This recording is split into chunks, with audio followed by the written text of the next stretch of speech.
Se ve bien, ¿no? Sí, doctor, sí se ve. Sí, doctor. Ok, bien, gracias. Bien, entonces, bueno, vamos comenzando con la clase de hoy día, ¿sí? El tema que me toca a mí corresponde a infecciones intrahospitalarias, que, bueno, primero hay una introducción con respecto a un poquito al impacto que tienen, quizás formas de prevención de las infecciones intrahospitalarias. Mm, Bien, lo que quiero tener en cuenta que las infecciones intrahospitalarias, que quizá un nombre más adecuado sería infecciones asociadas a la atención sanitaria, y es quizá como se les está conociendo más que todo ahora, se refieren a todas las infecciones que generalmente van a ocurrir a partir del tercer día de admisión en un hospital o después aún de este ingreso, ¿no? Eso es como, digamos, un término general que tenemos un poquito para las infecciones intrahospitalarias, infecciones asociadas a atención sanitaria, ¿sí? ¿Cuáles en realidad son los factores de riesgo que nosotros podemos tener para aumentar, o sea, para adquirir para que aumente la frecuencia o la posibilidad de que una persona tenga infecciones intrahospitalarias? Que un paciente, por ejemplo, esté en UCI, que un paciente sea intubado, que un paciente tenga una enfermedad pulmonar crónica, que un paciente tenga una enfermedad renal, que el paciente esté en coma, que el paciente tenga, digamos, de forma crónica un catéter urinario o un catéter vascular, que el paciente esté desnutrido, el estado posoperatorio y la diabetes mellitus. Entonces, estas condiciones podrían influir en que los pacientes podrían tener infecciones asociadas a atención en salud, ¿ok? Básicamente, todas las infecciones intrahospitalarias van a ser causadas por alguno de estos grupos de patógenos, ¿no? Las bacterias, ¿no? Dentro de las cuales se dice que las gram negativas ocupan quizá una buena parte de esta etiología, con más de un 30% de las infecciones asociadas a atención en salud. También tenemos los hongos y los virus. Eh, Hay que tener en cuenta aquí varias circunstancias, ¿no? Primero, muchas de las infecciones intrahospitalarias pueden ser causadas por la misma microbiota del paciente, ¿no? Eh, ¿Y qué pasa aquí, no? O sea, pasan algunas cosas con respecto a esta flora propia del paciente, que una que puede durante la hospitalización desarrollar organismos resistentes, ¿ok? Porque ya sea que tiene un tratamiento antibiótico que le altera la flora microbiana o que le genera también resistencia, ¿ok? Esa es una posibilidad. Otra posibilidad que podría tener el paciente es que, digamos, tenga una colonización gastrointestinal persistente de algunos agentes infecciosos, ¿ya? Perdón, un ratito.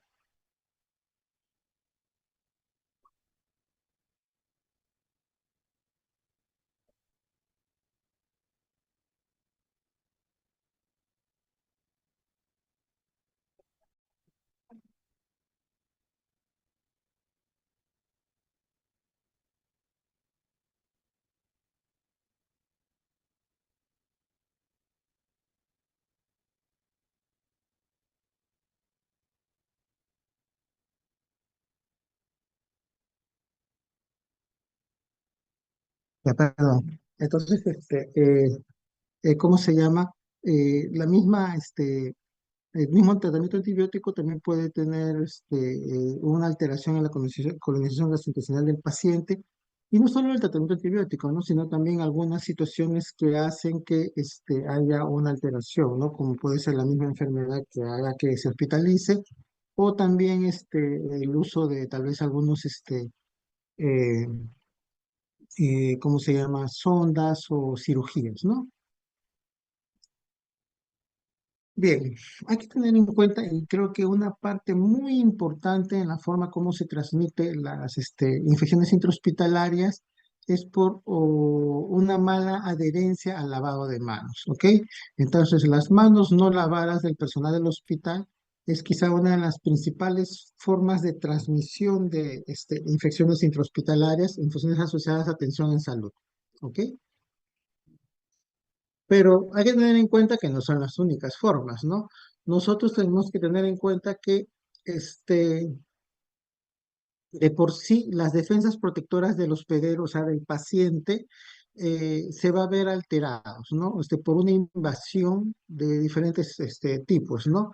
Es así que la piel intacta, ¿cómo se llama? El epitelio respiratorio, el esfínter urinario, cosas orales, ¿no? Por poner algunos ejemplos, van a estar, van a, va a tener, van a tener un quiebre en su integridad que puede favorecer a esta infección, ¿no? Es así también el caso de la colocación de líneas intravenosas o líneas centrales, la colocación de catéteres de tipo sonda urinaria, que es lo que va a hacer con respecto al esfínter urinario, por ejemplo, la colocación de equipos respiratorios, la presencia de heridas quirúrgicas y a veces también otros procedimientos invasivos como endoscopías y otros dispositivos para hacer estudios de imagen. ¿Ok? Como por ejemplo la colocación de sustancia de contraste en algunos estudios de imagen, ¿no? En otros casos, nosotros puede ser que estemos fallando en la forma como aislamos a nuestros pacientes, ¿no? Entonces, si nosotros tenemos que tener un paciente que está inmunosuprimido, que debe estar en un ambiente limpio, entonces la presión de este ambiente debe ser positiva para expulsar en realidad cualquier germen que quiera entrar, ¿no? Y en caso de que tengamos más bien un paciente que tiene una condición, digamos, patológica, que más bien es este mismo paciente, el foco, digamos, de una infección, como por ejemplo tuberculosis XDR, o cuando teníamos los primeros casos de virus de SARS-CoV-2, ¿no? Entonces, quizá lo ideal en ciertas condiciones en estos pacientes es que ponerlo más bien en una habitación en presión negativa, ¿no? Que de tal modo el paciente en sí es el que va a estar, digamos, aislado porque puede ser un brote, ¿no? Entonces, si nosotros fallamos en esa situación de dar la presión negativa adecuada, ¿no? Y el flujo de aire va en la dirección contraria a la que debe ir, puede hacerse, puede producirse, o sea, una falla en el aislamiento y puede provocar infecciones por vía aérea, ¿no? Por ejemplo, con casos como le digo de tuberculosis. Otro caso que también puede ser bastante importante en ese sentido es la diseminación del virus varicela zoster en casos de herpes zóster, ¿no? Que puede producir un brote de varicela, por ejemplo, dentro de un hospital en pacientes inmunosuprimidos o en pacientes susceptibles porque nunca han tenido varicela. Eh, Otras fallas que nosotros podemos tener es en no tener, digamos, adecuadamente identificados los desechos o los objetos que deben ser eliminados, ¿no? O no tener adecuadamente organizado la eliminación de estos objetos, ¿no? Y esto podemos estar hablando de alimentos que han sido ya, digamos, manipulados por los pacientes, por ejemplo, también la adecuada segregación de fomites, ¿no? Y la misma vestimenta del personal, ¿no? Entonces, por eso es que cada vez, sobre todo en situaciones en las cuales yo quiero, eh, como que aislar, o bloquear, un posible brote de algún germen muy, que puede transmitirse en forma intrahospitalaria, yo debo, digamos, proporcionar un adecuado suministro de equipos de protección personales, los EPPs, ¿no? Para los pacientes, para el personal que va a atender a este paciente, ¿no? Entonces eso también tenemos que tener en cuenta. Otra cosa que también se tiene que tener en cuenta para disminuir las infecciones asociadas a atención en salud es que el personal no debe caer en ciertos errores y debe ser entrenado para evitar caer en estos errores de que no se debe utilizar, por ejemplo, una sola jeringa así le cambiamos la aguja para varios pacientes, ¿ya? Los sets de infusión y administración de fluidos, como bolsas, botellas, tubos, son para un solo paciente y se deben desechar después de cada uso. Y también lo ideal es que siempre utilizar viales de dosis única para medicamentos parenterales. Todas estas cosas van a disminuir la transmisión de infecciones asociadas a atención en salud. Otra cosa que también es bastante importante en los pacientes que tienen, o sea, para evitar la transmisión es el uso adecuado, un uso racional de antibióticos dentro del hospital, ¿no? ¿Eso qué significa? Si yo, digamos, no tengo un cuidado en el uso de antibióticos de amplio espectro, entonces yo lo que voy a lograr es que voy a tener una flora hospitalaria que va a tener bacterias altamente resistentes. Y eso es lo que se logra, ¿no? Se logra, digamos, que los aislamientos en muchas áreas hospitalarias, básicamente de bacterias multiresistentes que van a ser, digamos, van a formarse como pequeños ecosistemas dentro del hospital y en el cual va a estar de manera permanente estas bacterias multiresistentes. Por lo tanto, también dentro del control de las misiones asociadas a atención en salud y infecciones hospitalarias, debemos considerar la implementación del PROA. El PROA viene a ser, digamos, como eh, una política hospitalaria eh, en la cual lo que se fomenta es el uso racional de antimicrobianos, ¿no? O sea, vigilando que estos antimicrobianos sean dados oportunamente, ¿ya? Eh, en los casos que se requieren, para lo que se requieren, sin extender el uso también, digamos, más prolongado del que debe ser, y, y también según como corresponda, ¿no? Porque muchas veces ustedes lo van a ver quizá ya entre más prácticas hospitalarias, que muchas veces el uso de antimicrobianos es una de las cosas más mal hechas dentro de lo que es la práctica médica dentro de los hospitales, ¿sí? Bueno, y también en forma ambulatoria puede ocurrir algo parecido. Ay, perdón.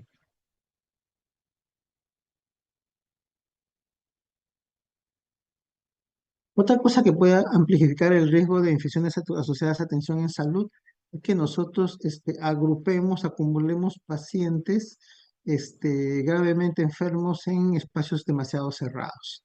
¿Ya?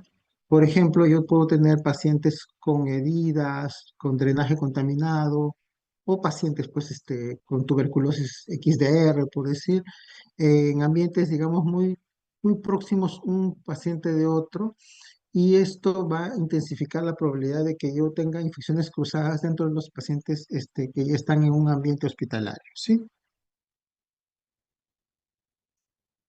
Entonces, dentro de las estrategias de prevención, de todas maneras, está el lavado de manos quizá como una piedra fundamental de esta estrategia, ¿ok? Entonces, debemos promover y debemos difundir la adecuada adherencia al lavado de manos, ¿no? Con jabón y agua corriente durante al menos 15 segundos, utilizando clorexidina o algún otro, digamos, jabón que también podría ser, en lo posible, ¿no? Esa es la forma más importante para disminuir este tipo de infecciones. Otra cosa que también puede ser útil para disminuir las infecciones es el uso de alcohol gel, ¿ya? Que se puede utilizar muchas veces porque y se ha visto que el uso de alcohol gel en realidad mejora la adherencia a la higienización de las manos, de tal modo de que, o sea, hay que tener en cuenta que a veces no es posible, o sea, a un ritmo de trabajo, de teniendo pacientes uno tras otro, y también por la implementación de un grifo, un caño que tenga, digamos, un suministro de jabón y para secarse las manos, eso a veces no está en todos los sitios que nosotros queremos lavarnos las manos. Entonces la higienización de las manos con alcohol gel va a mejorar mucho la adherencia digamos, al lavado de manos, por decirlo de algún modo, ¿no? Entonces, ¿Cuál es el propósito en sí de lavarnos las manos? Es desengrasar las superficies de las manos y eliminar las bacterias y cualquier sustancia aceitosa y la suciedad visible y de los fluidos corporales. O sea, todo esto de acá por método de arrastre, digamos que el lavado de las manos con jabón nos ayuda a eliminarlo, ¿sí? Y como les decía, ¿no? El uso de, digamos, de desinfectantes en base a alcohol, nos van a reducir también significativamente las infecciones intrahospitalarias y se recomiendan actualmente ya prácticamente en todos los entornos de atención médica, ¿no? Y esto debe hacerse durante 15 segundos también, frotar las manos, ¿sí? Otras cosas que también pueden ayudar mucho en el lavado de manos, bueno, perdón, en la desinfección de ambientes o en la disminución de infecciones intrahospitalarias, va a ser la limpieza del ambiente, ¿no? Para esto, bueno, hay que tener en cuenta que podemos utilizar diferentes métodos como vapor o niebla de peróxido de hidrógeno, es decir, como agua oxigenada, ¿no? La radiación ultravioleta, y esto ¿qué va a hacer? Va a disminuir los esporas como de Clostridium difficile, virus como el norovirus y otros microorganismos resistentes. Todo equipo clínico que se usa debe desinfectarse o esterilizarse según las indicaciones que están en la fábrica, ¿no? De fabricante. Y artículos que pueden tener mucho contacto con el entorno del paciente deben someterse a una desinfección frecuente y minuciosa. ¿De qué estamos hablando acá? Estamos hablando, por ejemplo, de barandas, de camas, de mesitas donde se brinda alimentos, ¿no? De estetoscopios, de otros instrumentos que también se utilizan para la atención del paciente, ¿ok? Ay, que he hecho otra vez. Bien. Ahora, dentro de las infecciones intrahospitalarias, una de las que es más importante quizá por su grado de mortalidad que puede tener en muchos aspectos va a ser la neumonía intrahospitalaria, ¿no? La neumonía intrahospitalaria que básicamente también se puede, bueno, neumonía nosocomial en sí se puede dividir en neumonía intrahospitalaria en sí misma y en neumonía asociada a ventilador. ¿Ya? La intrahospitalaria es la que se desarrolla bueno, a partir de las 48 horas tras la hospitalización, que no requiere, digamos, ventilación mecánica, ¿no? La neumonía asociada a ventilador es la que ocurre tras 48 horas de ventilación mecánica, ¿ya? Ambas son, digamos, tienen una gran importancia porque van a aumentar la estancia hospitalaria, el uso de recursos y la mortalidad en el paciente. ¿Cómo es que se produce la neumonía intrahospitalaria? Muchas veces asociada a ventilación mecánica, porque cuando es por neumonía asociada a ventilador, porque el tubo endotraqueal definitivamente es un artefacto que en realidad está facilitando el ingreso de organismos de afuera, ¿no? De la flora hospitalaria, dentro del tracto respiratorio inferior. Por aspiración, ¿qué es lo que pasa? Generalmente muchos pacientes que están en una situación de encefalopatía, por decir sedación o enfermedades del esófago, ¿no? O también durante la intubación, en realidad pueden tener un reflejo nauseoso disminuido, una tos que no es lo suficientemente fuerte, ¿no? Una deglución descoordinada. Y todo esto de acá va a favorecer a que haya aspiración también de la flora que está, digamos, en la vía digestiva que entra en las vías respiratorias. También nosotros la neumonía hospitalaria le podemos clasificar, digamos, por en qué momento se inicia, ¿no? Temprana es antes del quinto día de haber sido hospitalizado, entonces, recuerdan, ¿no? 2 días después de ser hospitalizados ya se considera una neumonía hospitalaria. 3 días más, o sea, solamente es un rango de 3 días, ¿no? Entonces, en este rango, si comienza en este rango, estamos hablando de inicio temprano y tardío es cuando ya pasan más de esos 5 días, ¿ok? Antes existía el concepto de neumonía asociada a la atención médica, así como les estaba hablando de necesidades asociadas a atención en salud, bueno, ya. Existía este concepto de neumonía asociada a la atención médica que fue introducido este, ¿cómo se llama? Por unas guías de la ICSA hace unos años atrás.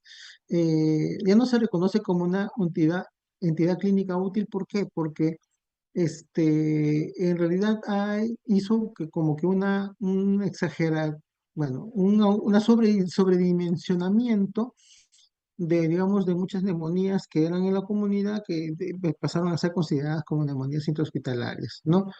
Y se basaba en el concepto de que muchos pacientes podían estar expuestos a patógenos multiresistentes en entornos de atención médica. Y aquí estamos hablando de pacientes que, por ejemplo, podían desarrollar neumonía y eran pacientes que recibían quimioterapia, pero tienen manejo ambulatorio.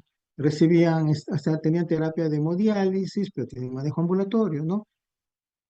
O habían sido hospitalizados menos de 24 horas en emergencia, pero actualmente estaban de manera ambulatoria, o pacientes que estaban, digamos, habían estado hospitalizados, eh, bueno, en entornos que posiblemente podrían, o habían sido atendidos más que hospitalizados en entornos en el que posiblemente podían adquirir un patógeno multidrogo resistente, pero no es, digamos, una apreciación muy buena, porque sobredimensionaba, como les digo, muchas neumonías en la comunidad como neumonías intrahospitalarias, ¿ok? Entonces, neumonía intrahospitalaria, recuerden que para que yo sospeche de una neumonía intrahospitalaria, ¿qué es lo que tengo que tener en cuenta? Primero, que el paciente tiene que estar hospitalizado, claro, o intubado para una ventilación mecánica, claro, y recién después de 48 horas de que pasa este evento, va a iniciarse los síntomas. El paciente puede tener, digamos, como inicio de síntomas, fiebre, más de 38, tos productiva con secreción purulenta. Si es un paciente que de por sí ya tenía secreciones, lo que tenemos que tener en cuenta quizás es el aumento de las secreciones. Podemos tener pacientes que no están con neumonía hospitalaria, pero que sí, digamos, de manera, porque por su estado de postración crónica, de manera persistente presentan secreciones, digamos, ¿no? Entonces, este paciente no necesariamente está con una neumonía intrahospitalaria, una neumonía en sí, ¿no? Pero digamos que se hospitaliza, pasan las 48 horas, y ya no solamente está con secreciones, como siempre, sino que estas secreciones han aumentado en volumen. Es decir, hay más secreciones, han cambiado de color las secreciones, y también quizás las secreciones sí le producen ya ahora una como dificultad respiratoria, ¿no? O sea, yo lo saturo y el paciente por el aumento de secreciones tiene demasiadas y eso sería como que un síntoma diferente, ¿no? Otro sería que de pronto el paciente de por sí tenga disnea o, como les digo, ¿no? Un paciente que está con un problema ya respiratorio crónico, se ve exacerbado, ¿no? El paciente también puede manifestar fatiga, náuseas, vómitos y diarreas, principalmente eso se va a dar en niños. Los síntomas en adultos mayores, o sea, en ancianos, ¿no? Y en pacientes inmunosuprimidos ser menos numerosos o pueden ser más leves, ¿no? Hay que tener en cuenta que en pacientes ancianos también un deterioro del nivel de conciencia, es decir, cambios en su estado mental. El paciente estaba despierto, lúcido, digamos, de pronto el paciente está desorientado o soporoso, entonces este paciente también podría tener en realidad básicamente una infección activa, ¿ok? Entonces eso también puede ser el único síntoma del paciente de neumonía intrahospitalaria, o el primer síntoma, ¿no? Primer signo. También puede experimentar escalofríos, taquicardia, taquimia, ruidos agregados en la auscultación, secreción purulenta en el tubo endotraqueal si el paciente está intubado, ¿no? Muchas causas, principalmente va a ser bacterias gram negativas aeróbicas en un 50-60% de casos, y ya. Pseudomonas aeruginosa se supone que llega a un 22%, Klebsiella a un 10%, E. coli en un 7% y Acinetobacter en un 7%. Legionella neumófila es infrecuente, pero puede dar en brotes, ¿ok? Y los cocos gram positivos por Staphylococcus aureus, y los Staphylococcus aureus meticilino resistentes y Streptococcus pneumoniae también puede ser causa de neumonías intrahospitalarias. Dentro de los virus, principalmente la influenza para influenza, adenovirus y virus sincitial respiratorio, hongos en inmunocomprometidos, principalmente Aspergillus fumigatus y Cándida, ¿no? Entonces, el asunto de la neumonía intrahospitalaria es que, bueno, yo para tener, digamos, un diagnóstico debo tener muy en claro la situación clínica, principalmente, ¿ya? Entonces, como les mencionaba, un paciente que probablemente ya tenía un problema respiratorio y este se exacerba, o ya tenía ¿cómo se llama? O no tenía ningún problema respiratorio y este aparece, entonces es una alta sospecha de que haya desarrollado una neumonía intrahospitalaria, ¿no? Yo podría, digamos, para ayudar a este tipo o sea, de sospecha a que sea, digamos, una certeza, yo podría obtener muestras respiratorias. Las muestras respiratorias pueden ser obtenidas básicamente por broncoscopía, lavado bronquialveolar, es decir, métodos invasivos o por métodos no invasivos como solamente el aspirado en la tráquea, ¿no? Mientras más distal sea, posiblemente es mejor. De preferencia es útil utilizarlo, digamos, el muestreo de estas secreciones respiratorias antes de iniciar los antibióticos, claro, y nos puede a veces distinguir infección de colonización en muchos casos, pero no necesariamente, ¿ya? Se supone que no está demostrado completamente que las técnicas invasivas sean mejores que las no invasivas, ni tampoco que los cultivos cualitativos sean mejores que los cuantitativos sean mejores que los cualitativos. Pero tenemos que tener en cuenta que sí, las técnicas invasivas, aunque son más costosas y riesgosas, pueden tener ventajas diagnósticas en el sentido de que pueden dar o sea, nos pueden ayudar de algún modo a dar resultados con más frecuencia, ¿ya? Y a veces las no invasivas en realidad me pueden sobreestimar la presencia bacteriana porque básicamente podría ser que solo sea un polinizante o un contaminante, ¿ok? De todas maneras, hay que tener en cuenta que si tenemos cultivos negativos, puede permitirnos suspender el tratamiento, ¿no? Si es que tenemos una buena evolución clínica y le hacemos cultivos y nos salen negativos, podría ayudar a la suspensión del tratamiento. Ok, ¿y qué cosa es lo que yo debo dar de tratamiento en un paciente que tiene una neumonía hospitalaria? Bueno, hay que tener en cuenta que lo más probable, si tenemos un paciente que tiene una neumonía temprana, que menos de 5 días, es más probable que esté causado por bacterias sensibles como Streptococcus pneumoniae o Haemophilus influenza. Y si es tardío, hay mayor probabilidad de que tenga patógenos multidroga resistentes como Pseudomonas aeruginosa, Acinetobacter baumannii o hasta Staphylococcus aureus meticilino resistente. Factores de riesgo para que tengamos un patógeno multidrogo resistente, que el paciente tenga edad avanzada, que hace poco haya usado antibióticos, que su estancia en el hospital ya sea prolongada, que el paciente esté en falla renal, que previamente haya tenido una hospitalización o previamente ya se le haya aislado un germen multidrogo resistente, ¿no? Entonces, si nosotros tenemos una neumonía temprana y tenemos bajo riesgo, es decir, no tenemos esos factores de riesgo para gérmenes multidrogo resistentes, yo puedo usar un tratamiento de espectro reducido.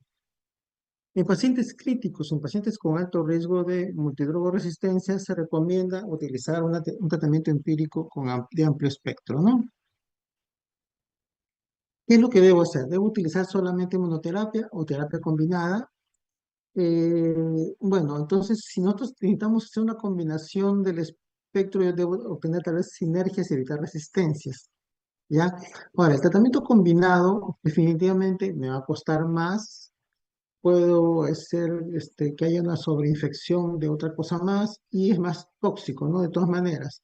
¿Cuándo se debería indicar la terapia combinada? Principalmente en pacientes que ya se sabe que están en una situación de shock séptico o con un riesgo o con una certeza de patógenos multidrogoresistentes. Yo cuando voy a poder utilizar solamente un antibiótico, o sea, la monoterapia, cuando el antibiótico me va a cubrir el 90% de mis posibles patógenos que estoy sospechando, ¿no? Y el paciente no está en shock. Y ya.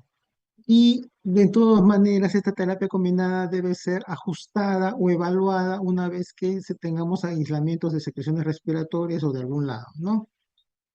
No es recomendable utilizar así antibióticos múltiples así simplemente por usarlos. O sea, debería tener un fundamento. ¿Ok?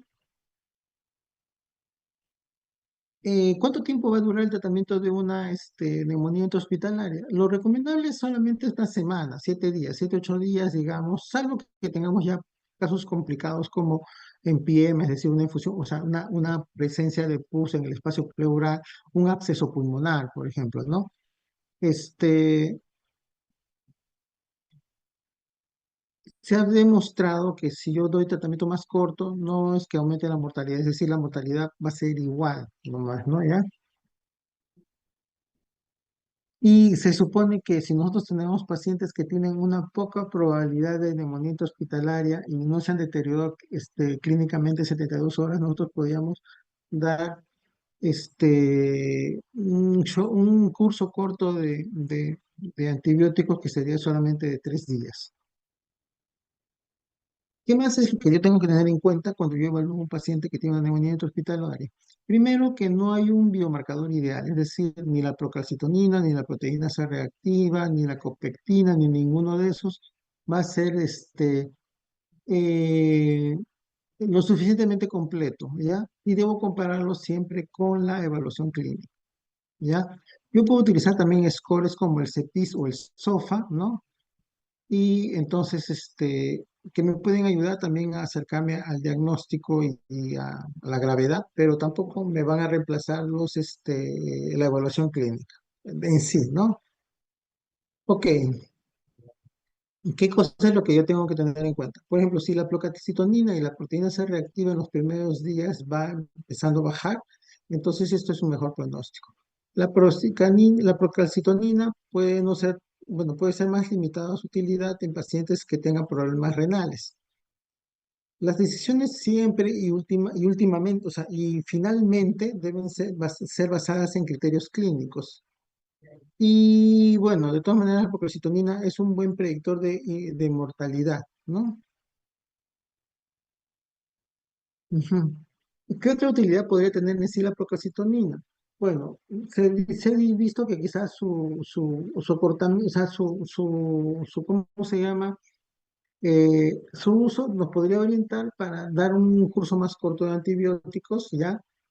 Entonces se ha visto que los algoritmos basados en procalcitonina definitivamente reducen el consumo de antibióticos y no van a aumentar ni la mortalidad ni el fracaso terapéutico. Pero se recomienda siempre utilizarlo junto con la evaluación clínica, sobre todo para ajustar la duración del tratamiento. No debe utilizarse solamente ese criterio para agarrar, usar y suspender antibióticos, ¿ya? Y en pacientes que están muy inmunocomprometidos, podría ser que su valor no sea que no sean tan útiles en sí, ¿no?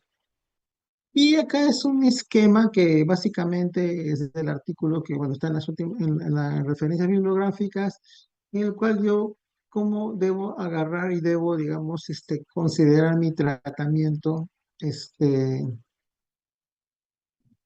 en cómo se llama, en mi paciente, ¿no?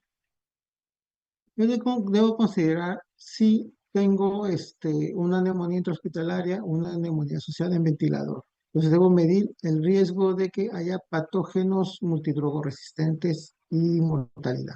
Si tengo ¿cómo se llama? Un bajo riesgo para patógenos multidrogoresistentes y una baja mortalidad, entonces yo puedo dar monoterapia con ertapenem, con ceftriaxona, con cefotaxima, moxifloxacina o levofloxacina. ¿Ok? Eh, Esto quizá un poquito también considerando la flora de mi comunidad y de mi hospital, ¿no? Mejor dicho. Después, si yo tengo un alto riesgo de que sea multidrogo resistente el patógeno, hay un riesgo de mortalidad mayor del 15%, pero no está en shock séptico, yo debería utilizar este, digamos, un agente que sea solo uno, ¿no? Que sea contra agentes gram negativos, ¿no? Este, si este agente definitivamente me cubre el 90% de mis bacterias de esa UCI que yo tengo, ¿no? Y además considerar el uso tratamiento para Staphylococcus aureus meticilino resistente. Si yo tengo un paciente que está en shock séptico, debo tener una doble cobertura contra pseudomonas y también mi tratamiento para Staphylococcus aureus meticilino resistente. Entonces, más o menos esa es mi situación, ¿no? Eh, ¿Qué significa esto? Bueno, significa que, por ejemplo, si yo tengo un paciente que tiene riesgo por decir, patógenos MDR, no está en shock séptico, puedo darle, si es que hay una buena cobertura en mi UCI para meropenem, por decir, entonces puedo darle monoterapia con meropenem más vancomicina, por decir, ¿no? Que es una terapia contra Staphylococcus aureus meticilino resistente, ¿ya? Pero si mi paciente está en shock séptico, ¿ya? También teniendo estos factores de riesgo de multidrogoresistencia, debo darle una doble cobertura, es decir, podría utilizar por decir, meropenem más un aminoglicósido, por decir, ¿no? O podría utilizar ¿cómo se llama? Bueno, otra cobertura pseudomonal que se me antoja en este momento, que aunque ya cada vez es menos posible su uso, es ceftazidima más amicacina, lo que utilizábamos antes, ¿no? Bastante. Más la cobertura de tratamiento con Staphylococcus aureus meticilino resistente. Entonces, básicamente eso es lo que nos dice este esquema, este algoritmo, ¿ya? Bueno, ahora pasamos a la siguiente, ¿cómo se llama? Eh, Infección, son las infecciones del sitio operatorio. Y básicamente en la figura de la izquierda lo que tenemos es los planos en los cuales se puede ver comprometido y según eso nosotros vamos a tener el tipo de infección que tenemos, ¿no? Que puede ser la incisional superficial, la incisional profunda y la que ocupa espacio o afecta órgano, ¿ok? Entonces, la infección del sitio quirúrgico incisional superficial ocurre generalmente en los 30 días post cirugía, involucra solo piel y tejido subcutáneo de la incisión. Puede haber drenaje purulento de la incisión superficial y el aislamiento por cultivo obtenido ascéticamente del líquido tejido de la incisión superficial. Entonces, como les dije, básicamente la incisión superficial solamente abarca piel y tejido graso subcutáneo. Eh, Lo que yo puedo observar va a ser sensibilidad o dolor o hinchazón localizada o rubor o calor, ¿no? Deliberadamente abierta por cirujano y el cultivo puede ser positivo o no está cultivado, entonces ¿cómo se llama? Si me sale un cultivo negativo, se supone que no me va a cumplir este criterio, ¿ya? Pero el diagnóstico de infección la infección del sitio quirúrgico puede ser solamente determinado por el cirujano o médico tratante. Es decir, si el médico tratante ve estas circunstancias y ve que básicamente ese es un plano superficial, entonces ya con esta evaluación puede decir que sí es una infección incisional superficial. Ya, incisional profunda. Ya, generalmente ya abarca la poneurosis y el músculo, ya. A mí ocurre en los 30 días post cirugía, si no se deja ningún implante en su lugar, ya. Y también puede ser hasta un año si hay un implante. Esto estoy hablando, por ejemplo, colocación de mallas, ¿no? Que son a veces para hernias y esas cosas, ¿no? Ya, entonces, si se deja un implante puede involucrar tejidos blandos profundos y además va a tener drenaje purulento de la incisión profunda, pero no compromete el órgano espacio del sitio quirúrgico, ¿ok? ¿Qué más te puedo observar acá? Puedo observar una dehiscencia espontánea o que ha sido deliberadamente abierto por cirujano y tiene un cultivo positivo o no se ha cultivado, ¿ya? Puedo tener fiebre, o sea, una temperatura mayor de 38 grados centígrados, o dolor o sensibilidad localizada. Y ¿cómo se llama? Si yo le hago un cultivo negativo, no se va a cumplir ese criterio. Entonces, lógicamente, no necesariamente va a ser una infección.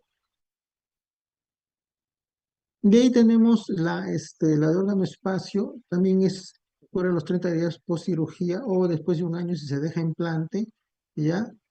Involucra ya la zona de órgano espacio, entonces va a encontrar ahí un drenaje purulento de un dren colocado a través de una herida por punción en el órgano espacio organismos aislados de un cultivo obtenido asépticamente del líquido tejido en el órgano espacio, ¿no? Este, acceso u otra evidencia de infección en el órgano espacio hallado en examen directo en una reoperación o por examen histopatológico, o diagnóstico de incisión del sitio quirúrgico en órgano espacio por un cirujano médico tratante, ¿ya? Entonces ese también es un criterio para diagnóstico. ¿Cómo es que yo debo agarrar y debo tratar estas situaciones? Bueno, básicamente lo que debería hacerse es debilitamiento quirúrgico y eliminación del tejido infectado son los aspectos más importantes. El tipo de debilitamiento y duración de terapia antimicrobiana debe depender de la profundidad del sitio anatómico de la infección y presencia de material protésico. Infecciones profundas e infecciones en órgano espacio casi siempre requieren evacuación de tejido infectado. Entonces recuerden, si es de sitio profundo, lo más probable es que requiera de todas maneras volver a abrir y hacer una limpieza quirúrgica. ¿Ok? Mientras que las otras posiblemente solo sea curación así como cirugía local. ¿No? Ya. Las infecciones superficiales pueden tratarse hasta con antibiótico-terapia oral sin necesidad de debridamiento quirúrgico. ¿Ya? Si tenemos síntomas sistémicos como fiebre, taquicardia, ¿no? Sospecha de una infección profunda o en órgano espacio, ahí sí vamos a requerir quizá que se haya una exploración del sitio quirúrgico y antibióticos. El antibiótico específico y la duración de la terapia va a depender de dos cosas, ¿no? De la ubicación de la infección del sitio quirúrgico del que estamos hablando, que porque es muy diferente que tengas una infección de la pierna, por decir, que del abdomen, ¿no? De la profundidad de si se ha hecho debridamiento quirúrgico y de los patrones de resistencia del hospital donde estamos dando, ¿no? Siempre se debe optar por antibióticos sistémicos cuando tengamos sospecha de que la infección es profunda o en órgano espacio y si tenemos síntomas sistémicos. Bien, ahora pasamos a la otra infección de la tarde, que es infecciones del torrente sanguíneo. Bueno, acá cuando estamos hablando de infecciones asociadas a catéteres, ¿no? A catéteres vasculares. Bien, que básicamente mm, tener en cuenta que la infección del torrente sanguíneo relacionada con catéter puede tener criterios de diagnóstico de laboratorio específicos que establecen definitivamente catéter vascular como fuente de infección, pero cuando generalmente estamos hablando de infección del torrente sanguíneo asociado a una línea central, tenemos unos criterios que están menos estandarizados, ¿ya? Cuando yo hablo de infecciones localizadas de catéteres vasculares, por ejemplo, tengo tromboflebitis séptica. ¿Qué significa esto? Que voy a tener inflamación y o supuración en el sitio de salida del catéter. Esto generalmente involucra una vena, puede tener un trombo infectado y tejido blando circundante también, digamos, comprometido. La infección del sitio de salida va a ser con una inflamación y o supuración dentro de 2 centímetros del sitio de salida del catéter. Infección del túnel también puede ser inflamación y o supuración más de 2 centímetros del sitio de salida del túnel. Se supone que, bueno, esto sería una buena noticia que generalmente se da en otros países, no acá necesariamente, que ha habido una disminución en las tasas de infecciones del torrente sanguíneo en la última década, posiblemente por una mejoría en las prácticas de prevención de infecciones, ¿ya? Entonces se habla de más de un 50% del 2008 al 2019. Los dispositivos endovenosos todavía son la causa más común de infecciones de torrente sanguíneo en Estados Unidos. ¿Cómo se puede, digamos, producir una infección de catéter vascular? Bueno, se puede producir porque se infecta el sitio de inserción del catéter, ¿no? Entonces, la flora cutánea del sitio de inserción migra por la superficie extraluminal del catéter hasta la punta del catéter y generalmente se da en catéteres de corto plazo en los primeros 10 días. Otros casos va a ser contaminación del HAC de catéter. La flora cutánea endógena local o manos del paciente o de otras personas van a, digamos, a infectar el catéter, ¿no? Y esto generalmente se va a dar más que todo en catéteres de largo plazo. Diseminación hematógena. Tengo una infección en otro lado del cuerpo y de ahí, por bacteriemia, básicamente se infecta también el catéter.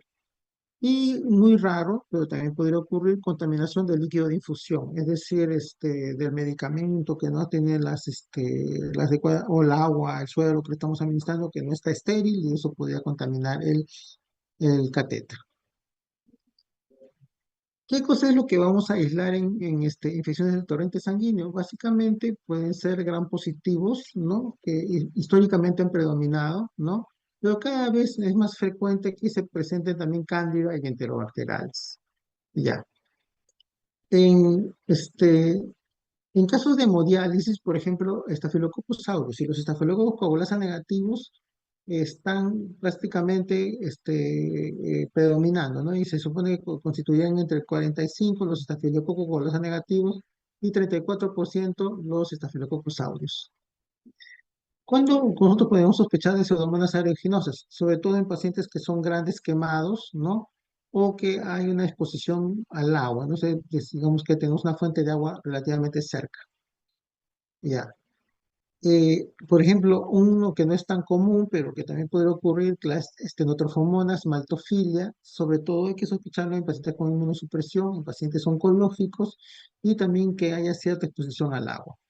Acinetobacter baumannii, inmunosupresión, exposición a antibióticos y exposición al agua, ¿ya? Micobacterias no tuberculosas como Accessus, Chelonae, Fortuitum, también inmunosupresión y malignidad. Ok, ¿cuáles son los riesgos de infección de torrente sanguíneo? Bueno, puedo tener riesgos de infección de torrente sanguíneo asociados con el tipo de dispositivo endovenoso, ¿no? Los catéteres no tunelizados y no cufados, ¿no?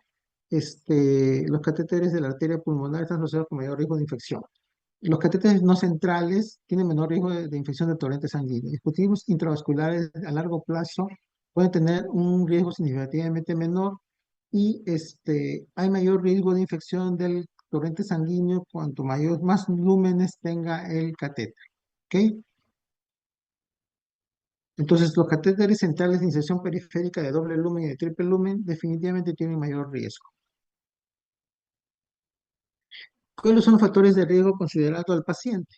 ¿Ya? Que tenga un índice de masa corporal mayor de 40 kilogramos por metro. O sea, ¿qué quiere decir esto? O sea, estamos hablando de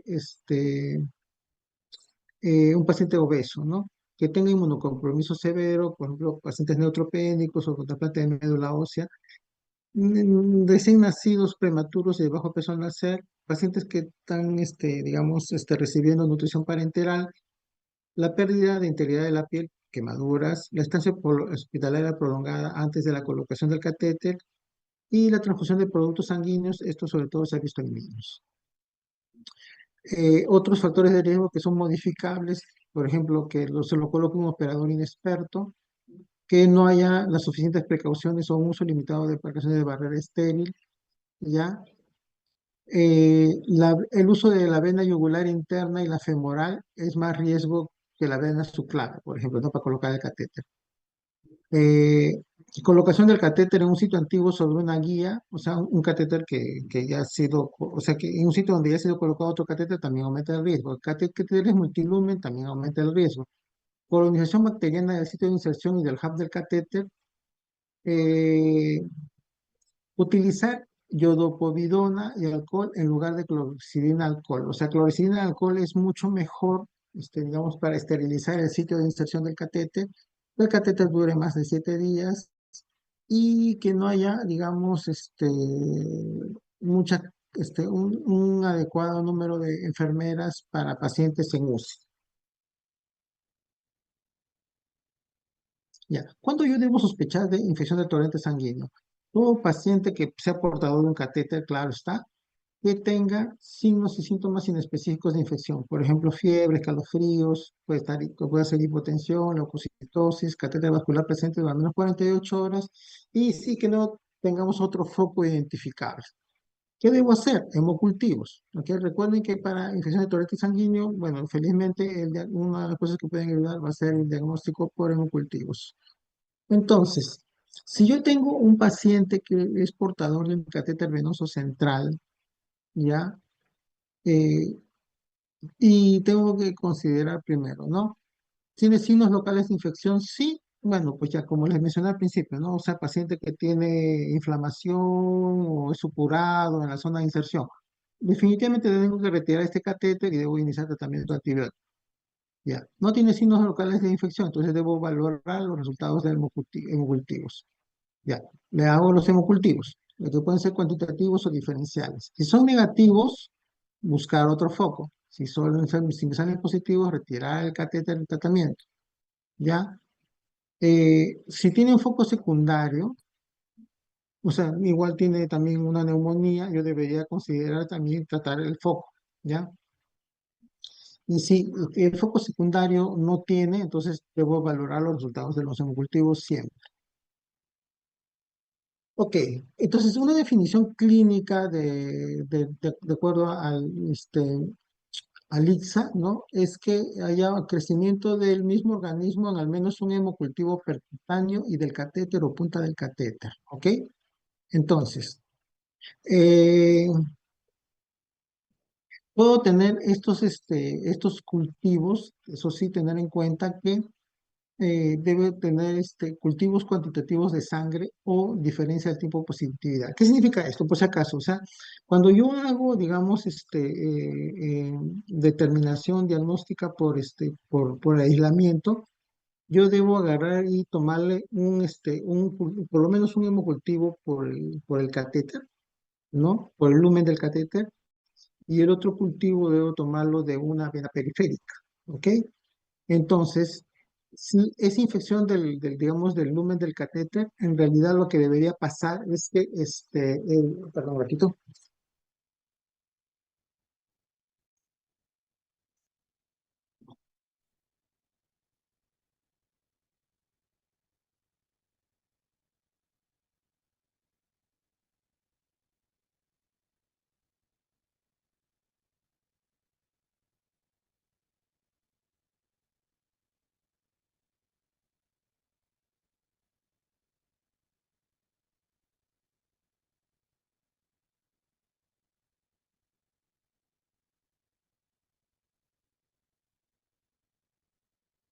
Perdón, ya, ¿dónde está? Ah, ya, entonces es lo que estaba hablando. Puedo tener cultivos cuantitativos. Entonces yo hago un recuento de colonias en el hemocultivo del lumen del catéter y las colonias tienen que ser 3 veces mayor que el recuento de colonias de cultivo percutáneos, pero en ambos le va a haber crecimiento. Y diferencia de tiempo en la positividad. También hago un cultivo por catéter y otro por el periférico. Si hay un crecimiento microbiano en cultivos del lumen del catéter, este va a crecer por lo menos 2 horas antes que en cultivos percutáneos, ¿ok? Entonces, esto de acá me da digamos, un acercamiento diagnóstico de que es una infección del catéter venoso central. Cultivos de punto de catéter pueden ser semicuantitativos o cualitativos. Bueno, se supone que los criterios de significancia clínica varían según el tipo y la duración del catéter. Estos criterios, aunque son más antiguos, ¿cómo se llama? Y ahora se aplican con menos frecuencia, ¿no? Bueno, la mayoría de los catéteres no se retiran hasta que la infección del torrente sanguíneo ha sido confirmada, como les digo, ¿no? Eh, entonces, muchas veces el diagnóstico solo se va a hacer por hemocultivos percutáneos. Entonces, muchos laboratorios no pueden o no realizan rutinariamente el cultivo de lumen de catéter hipercutáneo, ¿ya? Entonces, y lo que puedo, ¿cómo se llama? Lo que me puede pasar es que me dé una especificidad baja y falsos positivos y sobre diagnósticos si yo solo hago, digamos, cultivos de catéter, ¿no? De punta de catéter. ¿Qué es lo que yo tengo que tener en cuenta también para mi diagnóstico? ¿No? Historia previa de infección de torrente sanguíneo, historia de infección actual o previa a un sitio distante, presión, que el paciente tenga eritema, fiebre, eritema y drenaje en la zona de inserción, ¿ya? Aunque los síntomas más comunes van a ser fiebre y escalofríos, ¿ya? Muchas veces lo que yo voy a encontrar va a ser fiebre, taquicardia, hipotensión, ¿no? Debo de todas maneras ver el sitio de inserción y ver si es que hay signos de inflamación locales, ¿ya? Aunque es bastante específico, su sensibilidad es bastante mala porque ocurre en menos del 5% de las infecciones del torrente sanguíneo. Y considera también signos de endocarditis e infección metastásica, ¿ya?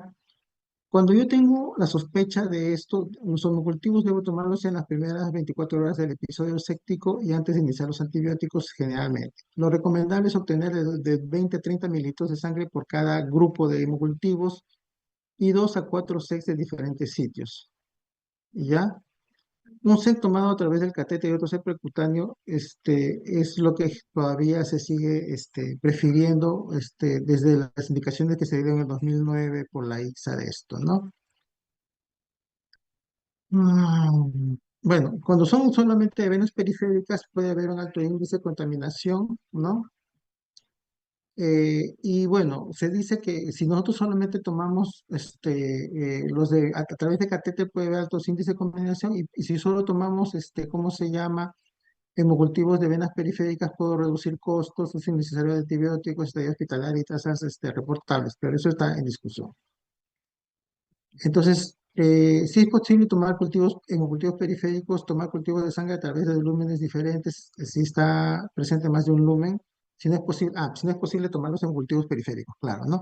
Entonces, yo debo tener en cuenta que, o sea, si solo es un único hemocultivo, si me sale estafilococcus aureus, bacilos gram negativos, unas especies de cándida o enterococos, sí lo debería tener como en consideración. Si me sale un estafilococo, coagulasa negativo, estreptococcus viridis, Corynebacterium, micrococcus, eso puede ser contaminante, ¿ya? Si el organismo identificado en la sangre no puede atribuirse a una infección en otro sitio, entonces es razonable atribuirlo al catéter, ¿ya? Como les digo, cultivo de punta de catéter solamente como eso ya no se recomienda porque no tiene mucha especificidad, ¿ya? Y solamente se puede hacer cuando hay indicación de remover el catéter, ¿no? No cuando, digamos, tenemos la indicación de todavía conservar el catéter porque no hay diagnóstico definitivo.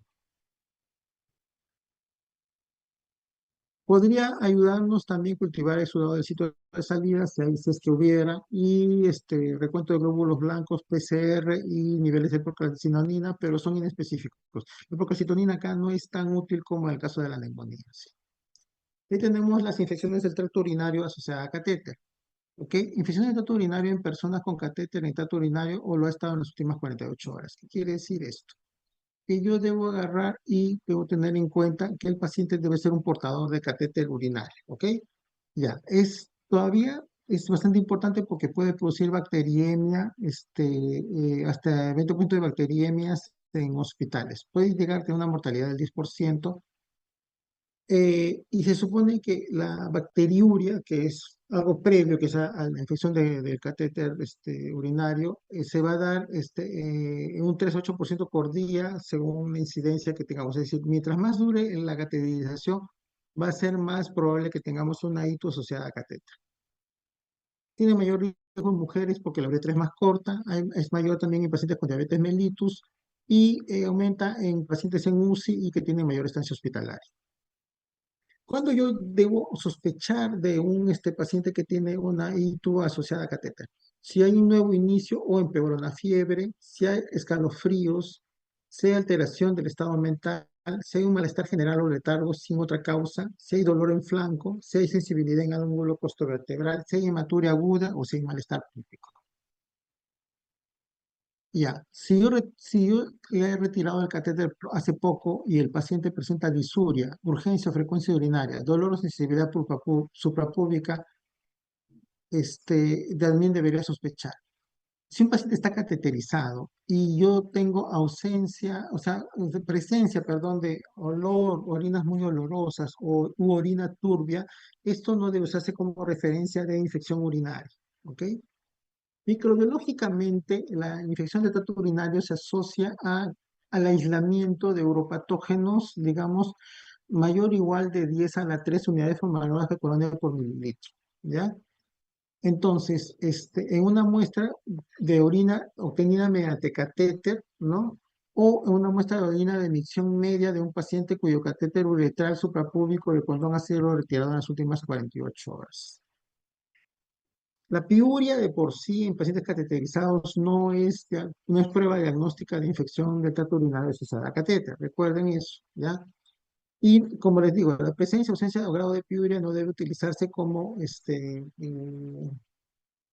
como signo de infección del tracto urinario, porque básicamente podría ser una bacteriuria asintomática y aún así tampoco podría ser. Piuria en bacteriurias asintomáticas, o sea, catéter, no es indicación de tratamiento antimicrobiano. Ausencia de piuria sugiere, digamos, o sea, es que no tenga piuria, es decir, que no tenga leucituria, un paciente que sí tiene diagnóstico, o sea, tiene molestias similares, deberían sugerir la posibilidad de otro tipo de diagnóstico, ¿ya? ¿Qué debo tener en cuenta? ¿Cuándo debo tratar, al paciente que tiene una infección del tracto urinario asociada al catéter? Cuando, digamos, tengo ¿cómo se llama? Ese aislamiento, ¿no? Y junto con la clínica. ¿Qué hacer? Debo hacer una selección del antibiótico según la susceptibilidad local, según el perfil de resistencia, ¿no? La duración del tratamiento generalmente va a ser de 7 a 14 días, pero esto puede variar. Muy bien. Esa es la bibliografía, un poco de los temas que hemos visto el día de hoy. Y bueno, pues creo que muchas gracias por su atención.